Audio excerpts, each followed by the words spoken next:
আলাইকুম। বঙ্গোপসাগরে আবারও তৈরি হয়েছে এক নতুন ঘূর্ণিঝড়, নাম মন্থা। এই ঘূর্ণিঝড়টি ধীরে ধীরে শক্তি সঞ্চয় করছে এবং আবহাওয়াবিদদের আশঙ্কা এটি অল্প সময়ের মধ্যেই প্রবল ঘূর্ণিঝড়ের রূপ নিতে পারে। বর্তমানে ঘূর্ণিঝড় মন্থা অবস্থান করছে বঙ্গোপসাগরের মধ্য থেকে দক্ষিণ পশ্চিম অংশে। উপগ্রহ চিত্রে দেখা যাচ্ছে এটি উত্তর পশ্চিম দিকে অগ্রসর হচ্ছে। যদি এই গতিপথ অব্যাহত থাকে তবে এটি প্রথমে ভারতের উড়িষ্যা ও পশ্চিমবঙ্গ উপকূলে আঘাত হানতে পারে এবং এরপর বাংলাদেশের দক্ষিণ পশ্চিমাঞ্চল, বিশেষ করে খুলনা, সাতক্ষীরা, পটুয়াখালী ও বরগুনা অঞ্চলে এর প্রভাব পড়তে পারে। আবহাওয়া অধিদপ্তরের সর্বশেষ বুলেটিন অনুযায়ী এই ঘূর্ণিঝড়ের কেন্দ্রের চারপাশে 70 থেকে 80 কিলোমিটার বেগে দমকা হাওয়া বয়ে যাচ্ছে, আর আগামী 24 ঘন্টায় এটি আরও শক্তিশালী হতে পারে বলে ধারণা করা হচ্ছে। সাগর উত্তাল হয়ে উঠেছে এবং মৎস্যজীবীদেরকে গভীর সাগরে না যেতে নির্দেশ দেওয়া হয়েছে। উপকূলের মানুষ ইতিমধ্যেই আতঙ্কিত। পটুয়াখালী, ভোলা, বরিশাল, খুলনা ও কক্সবাজার সহ বিভিন্ন উপকূলীয় এলাকায় স্থানীয় প্রশাসন প্রস্তুতি নিতে শুরু করেছে। সাইক্লোন শেল্টারগুলো খোলা রাখা হচ্ছে এবং জেলেদের তীরে ফেরার নির্দেশ দেওয়া হয়েছে। এদিকে চট্টগ্রাম ও বরিশাল বন্দরে 1 নম্বর সতর্ক সংকেত জারি করা হয়েছে। মন্থা ঘূর্ণিঝড়ের প্রভাবে আগামী কয়েকদিন উপকূল জুড়ে ভারী থেকে অতি ভারী বৃষ্টি হতে পারে।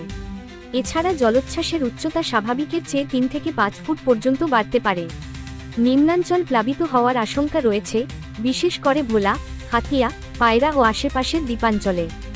বাংলাদেশ আবহাওয়া অধিদপ্তর জানিয়েছে, মন্থা ঘূর্ণিঝড় এখনও তীব্রতার প্রাথমিক পর্যায়ে থাকলেও এটি দ্রুত শক্তি সঞ্চয় করছে। তবে এখনও স্পষ্ট নয় এটি সরাসরি বাংলাদেশের স্থলভাগে আঘাত করবে নাকি উপকূল ঘেঁষে পার হবে। তবে সব ধরনের পরিস্থিতির জন্য উপকূলীয় জেলা প্রশাসনগুলোকে সতর্ক অবস্থায় রাখা হয়েছে।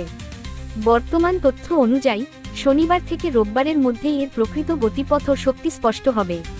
তখন বোঝা যাবে এটি একটি পূর্ণাঙ্গ ঘূর্ণিঝড়ে রূপ নেবে নাকি দুর্বল হয়ে যাবে। তবে বঙ্গোপসাগরের তাপমাত্রা বর্তমানে অনেক বেশি এবং সেই উষ্ণতা ঘূর্ণিঝড়কে শক্তিশালী করে তুলতে পারে, এটাই এখন সবচেয়ে বড় উদ্বেগের বিষয়। আপনাদের সবাইকে অনুরোধ করছি, যারা উপকূলীয় এলাকায় আছেন দয়া করে এখন থেকেই প্রস্তুতি নিন। অপ্রয়োজনীয় ভ্রমণ থেকে বিরত থাকুন এবং স্থানীয় প্রশাসনের নির্দেশনা মেনে চলুন। নিজের পরিবারের নিরাপত্তাকে সর্বোচ্চ গুরুত্ব দিন।